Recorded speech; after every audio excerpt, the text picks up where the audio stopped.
Welcome to my vlog. So ngayon ay dadalhin ko kayo sa Pali District, New Taipei City. So dito po tayo pipila, dito sa Tamsui Riverside. Dito rin kayo bibili ng ticket. Ang halaga ng ticket ay 80 NT dollar, round trip na po yon. Kaya mas maganda na bumili na kayo ng round trip pagka papunta pa lang kayo. So, ang boat ride ay around 3 to 5 minutes lang. So napakabilis lang po ng travel. Kasi magkabilaan lang yan eh. So ang bilis-bilis nyo lang na makarating. So pag dating ninyo sa Pali, ito ang bubungad sa inyo. Yan po ang bubungad sa inyo, yung very busy old street ng Bali, New Taipei City. So, very crowded po ito. Itong makikita nyo during weekend, ganyan po ang pila. Pero mabilis naman ang paghihintay dahil ang mga boat ay magkakasunod.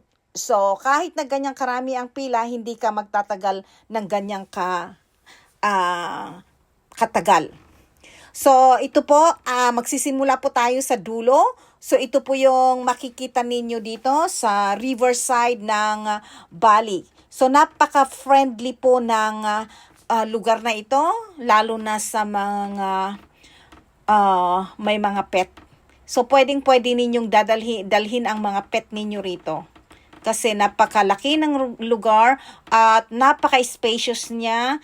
At ayan, marami kang mauupuan. Kahit saan ka dumaan ay mayroon kang mauupuan. So, kung makikita po ninyo, napaka-convenient, napakalinis na uupuan yan. Yan. At dito ay pwede ka ring mag-rent ng bicycle. So, or dalhin mo ang sarili mong bicycles dito. At yan, dito nga marami kang makikitang mga pigeon na mga nagkalat. Yan, maaamo sila lahat, hindi sila takot sa tao. At kung dito makikita mo rin yung Tanjong Bridge, napakaganda ng view. Ito ang makikita mo, kitang-kita mo ito. Dahil ito kahit nasa Tamsui, makikita mo rin yung view na iyon. Dahil magkabilaan sila. Magkabilaan dahil iisang ilog lang naman yan. So, ang kabila ng Tamsui ay itong Bali District. Okay? So, ito po siya. So, ganyan po ang itsura niya pagka nagpunta kayo rito. Ayan, halos sa lalakaran ninyo, nagkalat ang mga benches na mauupuan ninyo.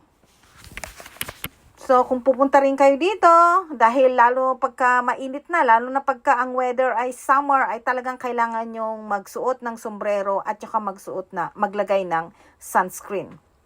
At ngayon nga, katulad ngayon, malamig din kasi winter dito, pero at least tolerable yung weather. Kasi nasa 14 degrees lang siya. So, katamtaman lang din siya. Pero mahangin. Yan. So, ito po yung makikita ninyo. Hindi lang doon sa gilid, kundi mayroon din dito sa kabila na punong-puno ng puno. Ayan. Shady po itong lugar na ito. Itong banda rito sa gitna. Kaya may choices kayo kung doon kayo sa tabing ilog na mismo magdaan or dito sa gitna. Na ayan, may mga shade naman siya na mga kahoy. Mga punong kahoy.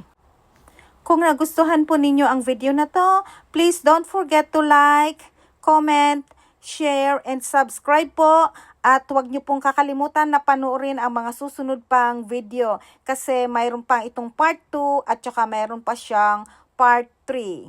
Ayan po, kung nakikita ninyo, ayan may naglalaro ng sailboat. Yan, pwede rin siguro kayo magdala ng sailboat ninyo at maglaro din dito. So, keep going po kayo at enjoy the view.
I hope you enjoy watching my video. Thank you for coming, and please don't forget to like, comment, share, and please subscribe. Mabuhay po! Thank you!